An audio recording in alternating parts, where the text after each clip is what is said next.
धृतराष्ट्र को महाभारत में कुरुक्षेत्र के युद्ध का सबसे बड़ा खलनायक माना जाता है, क्योंकि वे चाहते तो इस युद्ध को रोक सकते थे, परंतु उन्होंने पुत्र मोह में अपने ही वंश का नाश करवा दिया। धृतराष्ट्र आंखों से ही नहीं, मन और बुद्धि से भी अंधे थे। उन्होंने अपने जीवन में वैसे तो कई पाप किए थे, लेकिन यहाँ 8 पापों के बारे में बताया गया है, जिसके कारण उनका जल के मौत हुई थी।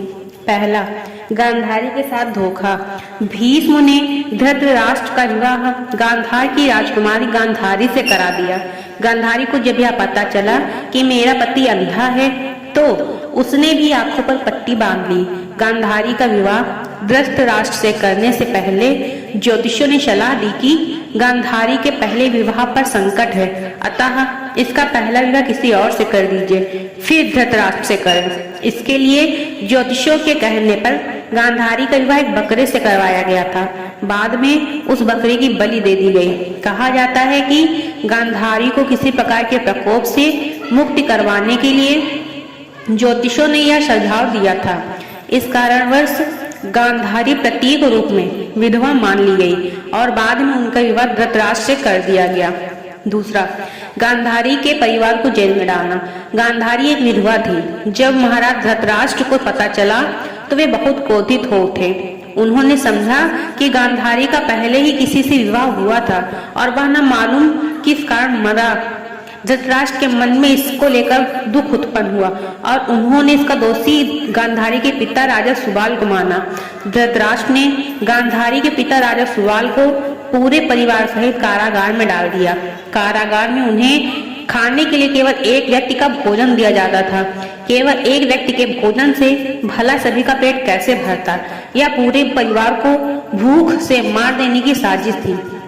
राजा सुबाल ने यह निर्णय लिया कि यह भोजन केवल उनके सबसे छोटे पुत्र को ही दिया जाए, ताकि उनके परिवार में से कोई तो जीवित बच सके, और वह था शकुनी।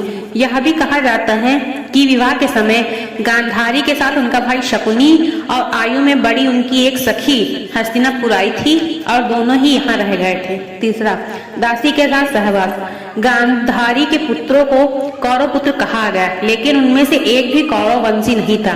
धृतराष्ट्र और गांधारी के 99 पुत्र और एक पुत्री थी, जिन्हें कौरव कहा जाता था। गांधारी ने वेद व्यास से पुत्रीवती होने का वरदान प्राप्त किया था। इस वरदान के चलते ही गांधारी को 99 पुत्र और एक पुत्री मिली थी। उक्त सभी संतानों की उत्पत्ति 2 वर्ष बाद कुंडों से हुई थी। गांधारी की बेटी का नाम दुशला तथा गांधारी जब गर्भवती थी तब धृतराष्ट्र ने एक दासी के साथ सहवास किया था, जिसके चलते युयुत्सु नामक पुत्र का जन्म हुआ। इस तरह कौरव 100 हो गए। चौथा, पुत्र के मुंह में करवाया युद्ध। पुत्र मुंह में धृतराष्ट्र पांडवों के साथ अन्याय कर रहे थे, लेकिन राजा और राज सिंहासन के प्रति निष्ठा के चलते भीष्म के साथ बने रहे। धृतराष्ट्र ने अपने पुत्र मोह में सारे वंश और देश का सर्वनाश करा दिया। धृतराष्ट्र चाहते तो वे अपने पुत्र के हठ और अपराध पर लगाम लगा सकते थे, लेकिन उन्होंने ऐसा नहीं किया और दुर्योधन को गलती करने पर अप्रत्यक्ष रूप से छूट दे दी। पांडवों के साथ हुए अति अन्याय के चलते महाभारत युद्ध हुआ। राज सिंहासन पर बैठे धृतराष्ट्र यदि न्याय करता होते तो यह युद्ध टाला जा सकता था। विदुर ने कई बार धृतराष्ट्र को नीति और अनीति के बारे में बताया, लेकिन धृतराष्ट्र ने जानबूझकर विदुर की बातों को नजरअंदाज किया। पांचवा, चीर हरण के समय धृतराष्ट्र का चुप रहना। द्रौपदी के चीर हरण के समय भी भीष्म और धृतराष्ट्र चुप रहे और इसी के चलते भगवान कृष्ण को महाभारत युद्ध में कौरवों के खिलाफ खड़े होने का फैसला करना पड़ा।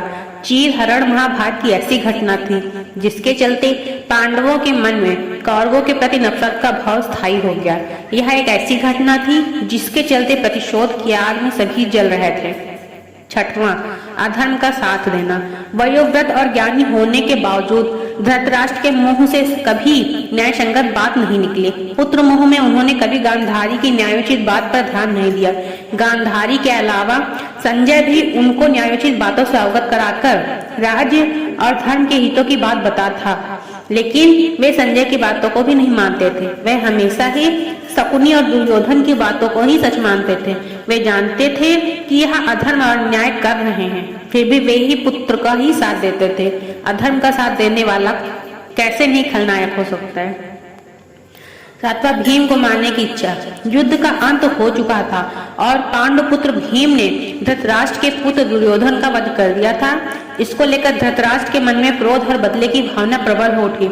अतः मौका पाकर धृतराष्ट्र भीम को मार डालना चाहते थे। एक बार की बात है, जब महाभारत का युद्ध जीतने के बाद पांचों पांडव श्री कृष्ण के साथ हस्तिनापुर महाराज धृतराष्ट्र से मिलने पहुंचे तो भीम के अलावा सबने धृतराष्ट्र को प्रणाम किया तथा उनके गले मिले।